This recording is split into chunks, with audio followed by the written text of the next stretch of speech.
3월 10일 수요일 말씀 묵상 시작하겠습니다. 오늘 우리가 함께 나눌 본문은 시편 60편입니다. 오늘 본문의 시는 전쟁에서 패배를 탄식하는 이스라엘 탄식시에 속합니다.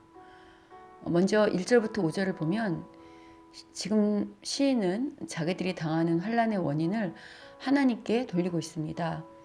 그래서 1절을 보시면 세 개의 동사가 등장하는데요. 하나님께서 자신들을 버리시고 흩으시고 진노하셨다고 탄식하고 있습니다. 구체적인 하나님의 진노의 모습이 2절과 3절에서 서술되고 있는데요. 먼저 하나님은 땅에 지진을 내사 땅이 흔들리고 갈라져 요동케 하셨고요. 3절에서 하나님께서 이스라엘 백성에게 험한 꼴을 보게 하시고 많지 않은 포도주를 주셔서 비틀거리다 땅에 쓰러져 죽은 자처럼 되게 하셨다고 말하고 있습니다. 그래서 시인은 4절 5절에서 하나님께 간절하게 도움을 요청합니다. 왜냐하면 비록 지금은 자신들이 하나님 앞에 징계를 받고 있지만 과거에 하나님께서 당신을 두려워하는 자에게 깃발을 주시고 그 깃발 아래 모여 화살의 위험을 피할 수 있게 하신 것처럼 이번에도 당신이 사랑하는 자들을 구원해 줄 걸 믿고 구해달라고 간구하고 있는 것입니다. 즉 하나님께서 이스라엘에게 환난을 주셨으나 이제 그들의 기도에 응답하셔서 구원을 베풀어 달라는 것이죠. 구원을 간구하는 시인은 이제 6절부터 8절에서 하나님의 말씀과 약속을 붙잡고 간구하기 시작합니다. 시인이 6절부터 8절에서 인용하는 하나님의 약속은 과거에 이스라엘이 가나안 땅을 정복할 때 하나님께서 하셨던 약속의 말씀들입니다. 8절에 등장하는 모압, 에돔, 블레셋은 항상 이스라엘을 괴롭히던 적들이었죠. 실제 역사 가운데 모압, 에돔, 블레셋은 군사적으로 이스라엘보다 위에 있었습니다. 그러나 하나님은 이스라엘이 적들에게 패배하지 않을 것을 약속하셨죠. 단 조건이 있었습니다. 이스라엘이 하나님 앞에 신실할 때 전쟁의 신이신 하나님께서는 이스라엘과 함께 하시며 승리를 안겨주시지만 이스라엘이 하나님께 불신실할 때는 패배하게 된다고 말씀하셨던 거죠. 그런데 9절 이하에서 누가 나를 이끌어 견고한 성에 들이며 누가 나를 에돔에 인도할까? 하나님이여 주께서 우리를 버리지 아니하셨나이까? 하나님이여 주께서 우리 군대와 함께 나아가지 아니하시나이다 라는 시인의 고백으로 보아서요. 지금 이스라엘은 하나님께 불신실한 상태인 것입니다. 구체적으로 어떤 잘못을 했는지 알 수 없지만요. 시인이 1절부터 하나님께서 우리를 버리셨다고 탄식하는 것으로 보아서요. 지금 하나님과 이스라엘 관계가 신실하지 않은 것은 분명한 것 같습니다. 그래서 11절에서 시인은 하나님께 도움과 구원을 간구하고 있는 거죠. 이스라엘이 이런 환난에 빠진 것은 하나님께서 자신들을 버리시고 그들을 위해 싸우지 않으셨기 때문이라는 겁니다. 그러나 하나님께서 그들을 위해 싸우신다면 대적을 물리치고 승리를 얻게 될 것이라는 거죠. 아마도 이스라엘 사람들은 대적과의 관계에서 승리하기 위해서 온갖 외교적이고 정치적이고 군사적인 모든 노력을 했었을 것입니다. 그러나 그러한 노력들이 아무런 효험이 없었다는 것을 이미 시인은 경험하고 이 시를 고백한 것 같습니다. 승리는 오직 하나님만 주실 수 있다는 것 시인은 잘 알고 있었던 거죠. 이러한 믿음 가운데 시인은 하나님께서 이스라엘과 함께 해주시기를 간구하고 있는 것입니다. 이런 간구 속에는 분명 자신들의 회개가 바탕되고 있음을 우리가 기억해야 합니다. 오늘 시에서 시인이 속한 공동체인 이스라엘은 하나님께 택함받은 하나님의 백성입니다. 택함받은 백성을 뿐만 아니라 하나님의 선물로 젖과 꿀이 흐르는 가나안 땅까지 받은 민족이죠.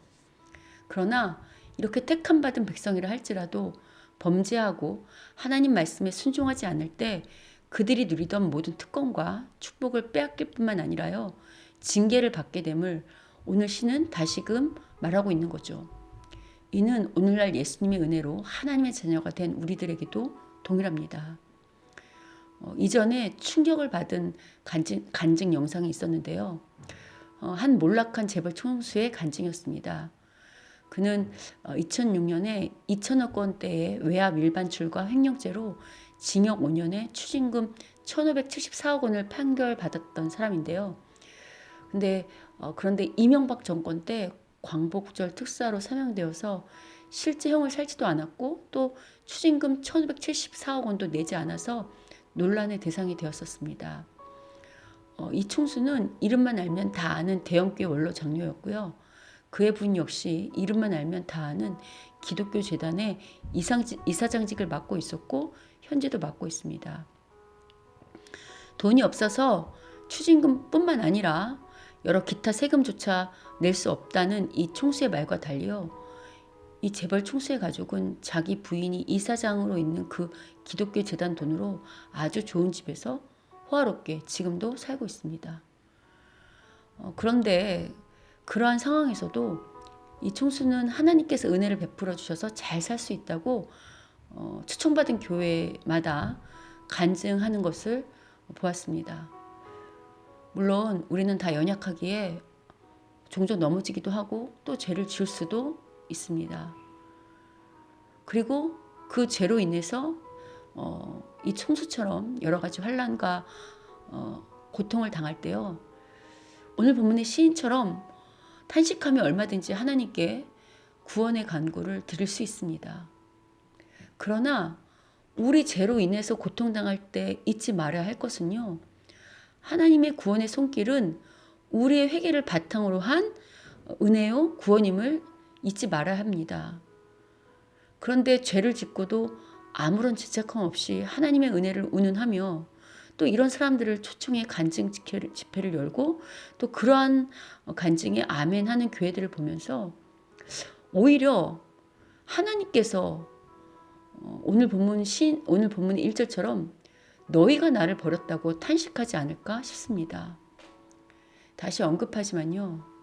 택함받은 백성이라 할지라도 범죄하고 하나님 말씀에 순종하지 않을 때 그들이 누리던 모든 특권과 축복을 빼앗길 뿐만 아니라 징계를 받게 될 수 있다는 것 오늘 시는 말하고 있죠. 최근 신도시 개발에 미리 정보를 얻은 많은 공사 직원들이 투기하는 것으로 인하여서 논란이 되고 있잖아요. 이런 뉴스를 들을 때마다 혹 이 안에 그리스도인들이 아무런 죄책감 없이 오히려 하나님의 은혜라고 생각하며 참여하고 있진 않을까 하는 염려가 됩니다. 우리가 우리를 대적하는 자들 때문에 힘들고 어려울 때 얼마든지 하나님께 구원과 승리를 간구할 수 있습니다. 그러나 그에 앞서 먼저 혹 우리 역시 하나님을 배반하고 다른 사람들 힘들게 하고 있지는 않은지, 그래서 우리가 이런 환난과 어려움이 있지는 않은지 돌아보는 자들이 되었으면 참 좋겠습니다. 하나님의 구원의 은혜와 승리의 은혜가 무조건적으로 주어지는 것이 아니라 회개를 바탕으로 회개를 바탕으로 하고 그 회개를 위해 하나님의 의를 추구하는 자들에게 베풀어지는 것임을 잊지 않는 우리 모두가 되시기를 주님의 이름으로 축원합니다.